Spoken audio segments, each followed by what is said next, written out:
It's not anyone having ideals about something. I mean, we are human beings. Anyone coming and telling that, I would say, it's an insult to my intelligence. I am a product of the process I lived, and I have developed my own thinking in this practical process, in that environment. I don't come and drop from the skies with ideals in my head. I want to practice or even implement them on the ground. You know, for us, we are polite people. We don't lecture people. You see, the Europeans who have got the bad habit of lecturing an experienced man like me, you find I'm getting lectures from novices.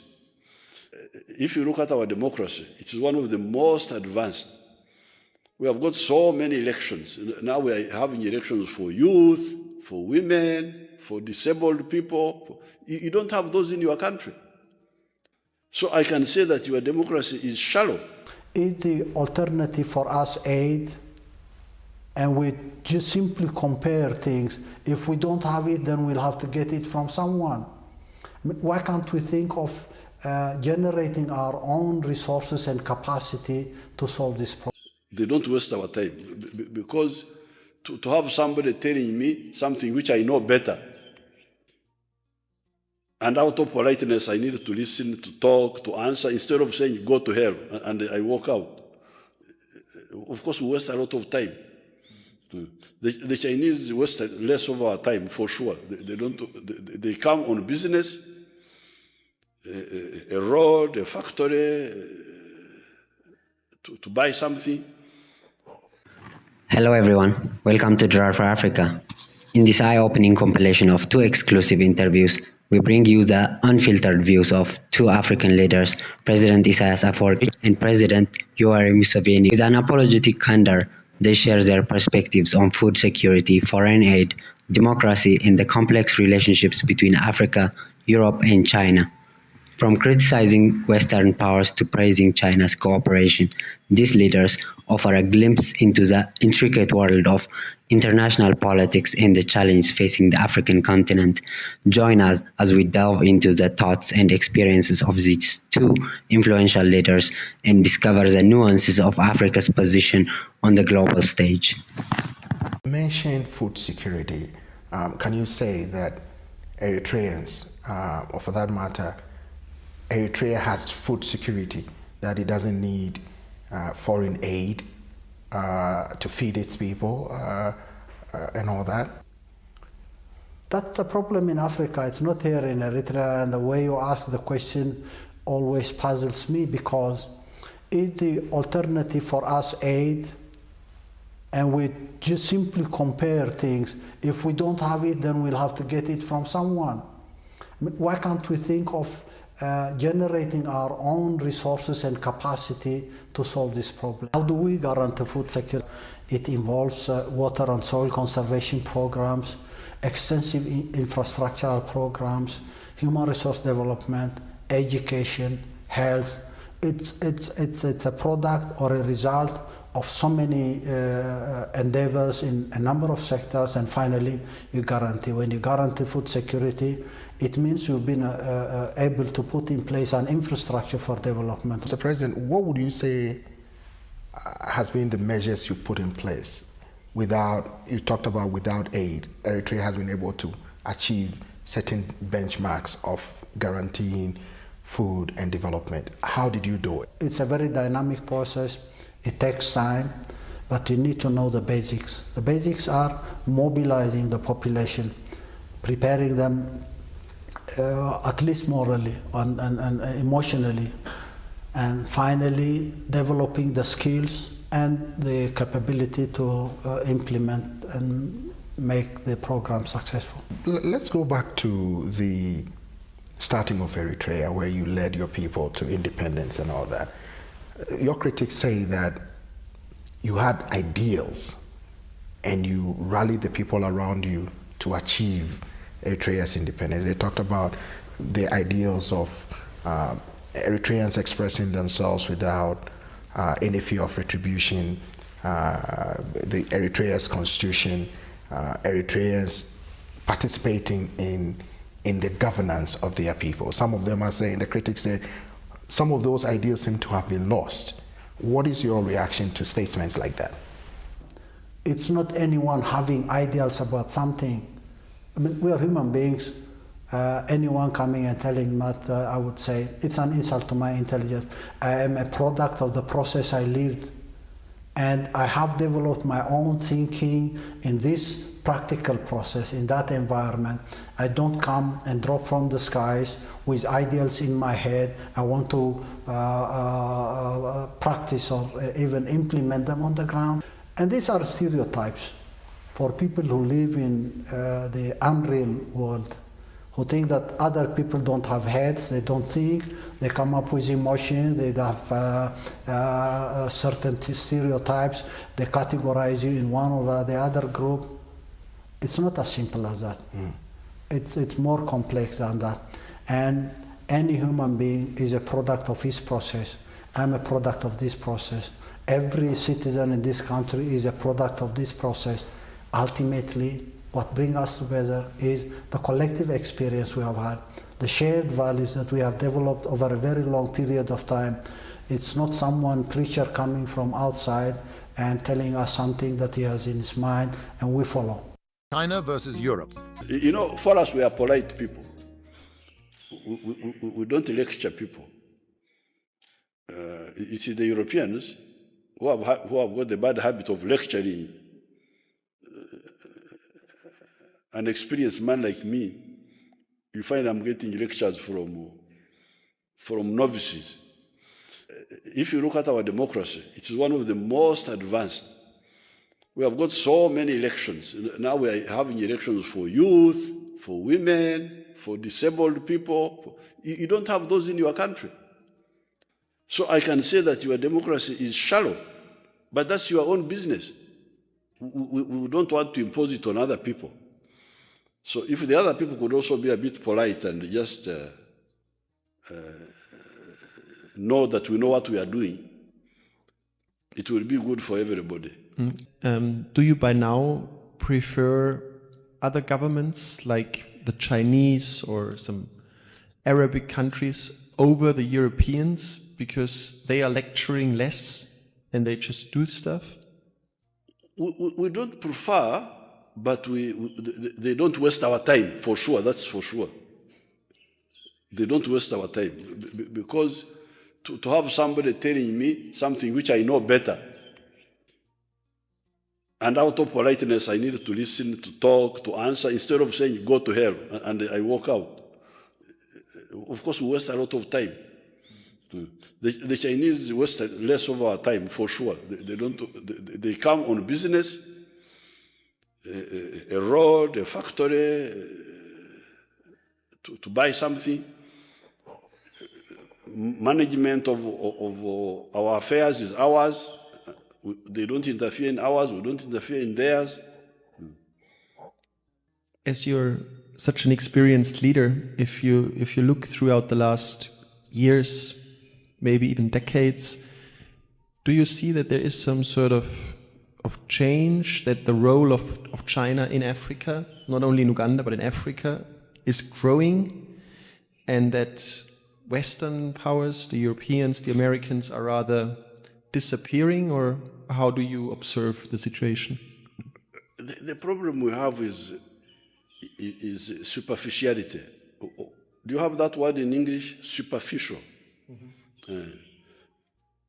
The Western political leaders and thinkers are very superficial. It's just really tiresome, very superficial. You see, when the communists, I can give you some little history. I will not charge you. I will not charge you money. This is for free. Thank you very much. When the communists took over China in 1949, we were colonies. The whole of Africa was colonies. Not colonies of China or Russia, colonies of Europeans. Europeans are the ones who had colonized us. So when Mao Zedong took over in 1949, immediately he gave us support to kick your cousins out. For you, the Germans, you had already been kicked out by your cousins, but your cousins were still here. So Mao Zedong, we shall never forget Mao Zedong, because he gave us support immediately. In 1917, when Lenin took over Russia, again we got support from the communists. The first African liberation movement was formed in 1911. Was it 11 or 12? This is the ANC of South Africa. So when the communists take over Russia, they support us. Support us against who? Against Europeans. Who had done what? Who had colonized our country. And who had ravaged Africa with slave trade for centuries. And that's how we kick out the Europeans. Kick them out of, some of them went away peacefully, like the British left here peacefully, but not before the Mau Mau. There was Mau Mau in Kenya. By 1963, 36 African countries were independent. But there was another 20 which was still under European colonialism.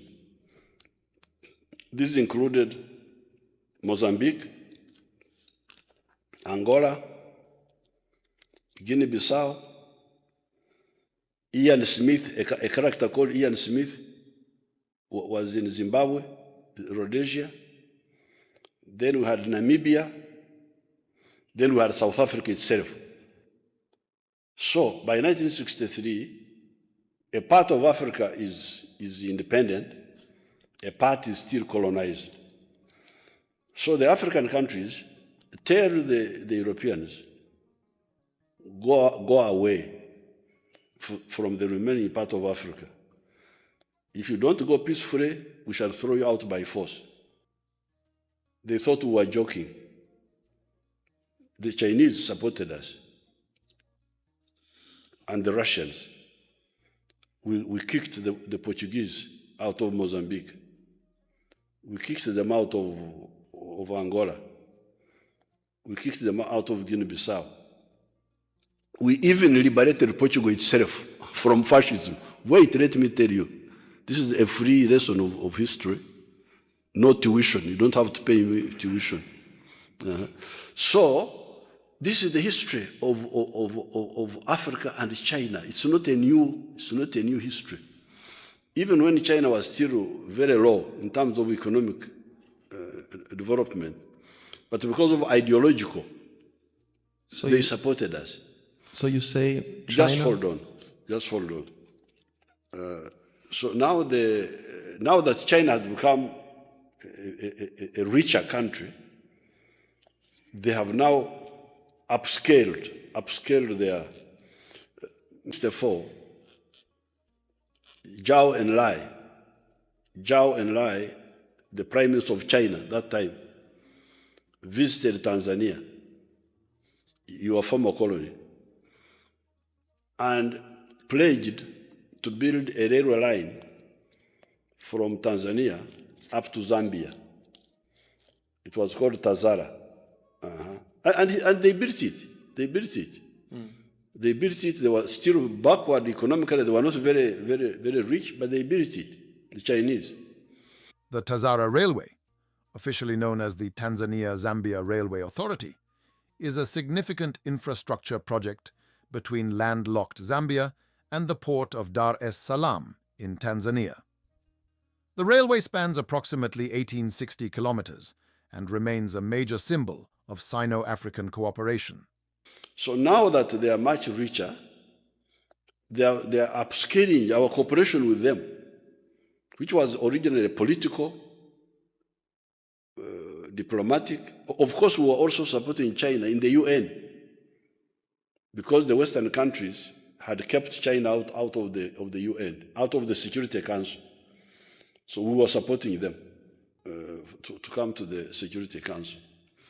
So therefore, the cooperation between China and even Russia with Africa is not new at all. It is historical. It started with the anti-colonial struggle. Now it has blossomed into economic cooperation. But you hear the question you're asking. It means you don't know the history of Africa. You don't know that we have been working with the Chinese all this time. You think that we have just started. We haven't.